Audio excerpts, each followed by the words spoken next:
Assalamualaikum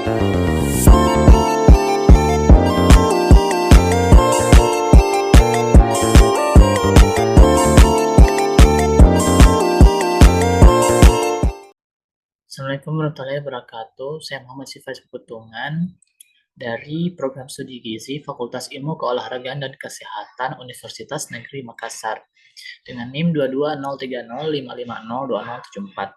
Pada kali ini saya akan menjelaskan tentang gizi buruk pada balita.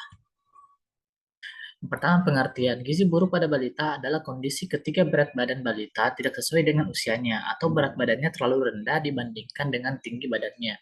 Gizi buruk juga dikenal dengan istilah severe wasting. Gizi buruk dapat disebabkan oleh beberapa hal, seperti asupan makanan yang kurang, pemilihan jenis makanan yang tidak tepat, atau adanya penyakit infeksi. Nah, pada kali ini saya akan menjelaskan 4 fase pada perawatan dan pengobatan gizi buruk pada balita. Fase pertama yaitu stabilisasi. Fase stabilisasi merupakan fase awal perawatan yang umumnya berlangsung 1-2 hari, tetapi dapat berlanjut sampai 1 minggu, sesuai kondisi klinis anak.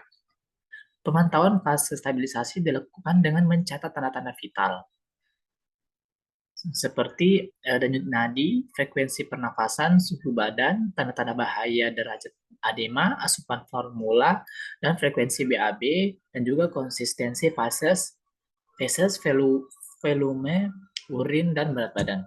Nah, kemudian ada fase transisi. Fase transisi ini adalah masa peralihan dari fase stabilisasi ke fase rehabilitasi dengan tujuan memberi kesempatan tubuh untuk beradaptasi terhadap pemberian energi dan protein yang semakin meningkat. Pemantauan pada fase transisi sama seperti pada fase stabilisasi.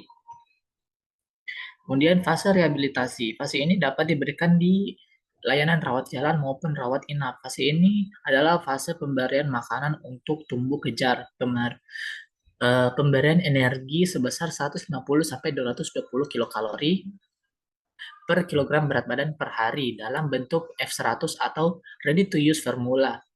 Bertahap ditambah makanan yang sesuai berat badan. Umumnya berlangsung selama 2-4 minggu. Fase yang terakhir yaitu fase tidak lanjut.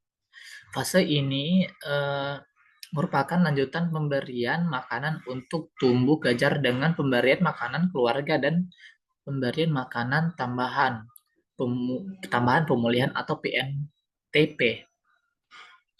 Nah, selanjutnya yaitu 10 langkah tata laksana gizi buruk pada balita dan layanan rawat jalan. Yang pertama yaitu mencegah dan mengatasi hipoglikemia. Semua balita gizi buruk berisiko mengalami hipoglikemia atau kadar gula darah rendah, yaitu kurang dari 3 mol atau kurang dari 54 mg. Jika fasilitas setempat tidak memungkinkan untuk memeriksa kadar gula darah, maka semua anak gizi buruk dianggap menderita hipoglikemia dan segera ditangani dengan memberikan 50 ml larutan glukosa atau 10% atau 1 sendok teh munjung gula pasir dalam 50 ml air secara total. Kedua itu mencegah dan mengatasi hipotermia. Hipotermia atau suhu tubuh rendah, yaitu kurang dari 36 derajat Celcius, sering ditemukan pada balita gizi buruk dan jika ditemukan bersama hipoglikemia menandakan adanya infeksi berat. Cadangan energi anak gizi buruk sangat terbatas sehingga tidak mampu memproduksi panas untuk mempertahankan suhu tubuh mereka. Cara mencegah dan mengatasi hipotermia dengan menghangatkan tubuh balita dengan menutup seluruh tubuh termasuk kepala dengan pakaian dan selimut. Yang ketiga yaitu mencegah dan mengatasi dehidrasi. Diagnosis dan derajat dehidrasi pada balita gizi buruk sulit ditegakkan secara akurat dengan tanda gejala klinis saja. Semua balita gizi buruk dengan diare, penurunan jumlah urin dianggap mengalami dehidrasi. Nah, yang keempat itu memperbaiki gangguan keseimbangan elektrolit. Pada anak gizi buruk terjadi gangguan keseimbangan cairan, elektrolit, dan mineral. Untuk mengatasi gangguan keseimbangan elektrolit tersebut diberikan mineral mix yang ditambahkan ke dalam formula formula WHO, yaitu formula 75 dan formula 100 dan resomal. Yang kelima itu yang mengobati infeksi. Balita gizi buruk seringkali menderita berbagai jenis infeksi, namun sering tidak ditemukan tanda dan gejala infeksi bakteri seperti demam. Karena itu, semua balita gizi buruk dianggap menderita infeksi pada saat datang ke fasilitas kesehatan dan segera diberi antibiotik. Hipoglikemia dan hipotermia seringkali merupakan tanda infeksi berat. Yang keenam yaitu memperbaiki kekurangan zat gizi mikro. Semua anak gizi buruk mengalami defisiensi vitamin dan mineral. Meskipun sering ditemukan anemia, zat besi tidak boleh diberikan pada fase awal. Zat besi baru diberikan setelah anak mempunyai nafsu makan yang baik dan mulai bertambah berat badannya.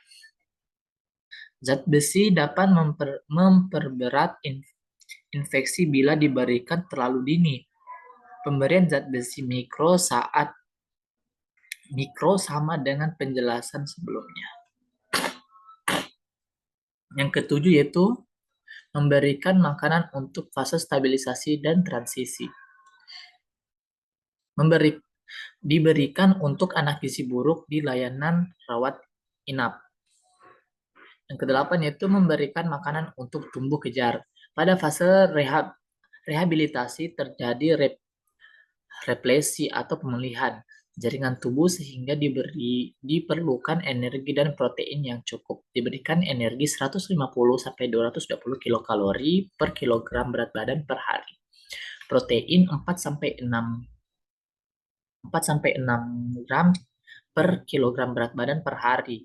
Terapi gizi yang diberikan dapat berupa F100 atau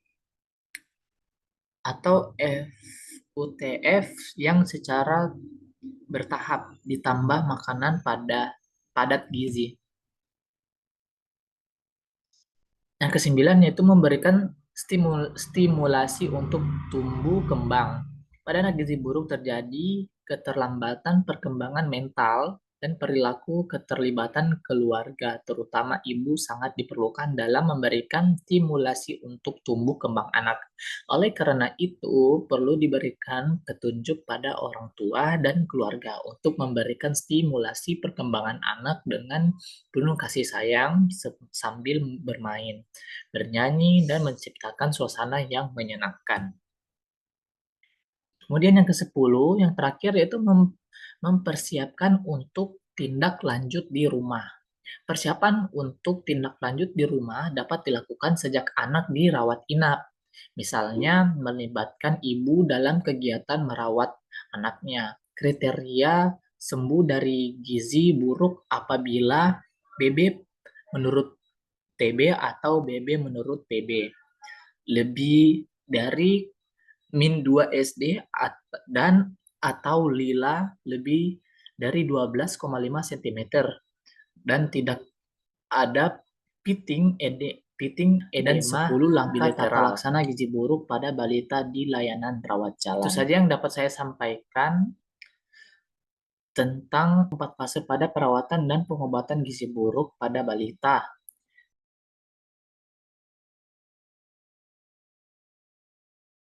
Lebih dan kurangnya mohon dimaafkan. Assalamualaikum warahmatullahi wabarakatuh.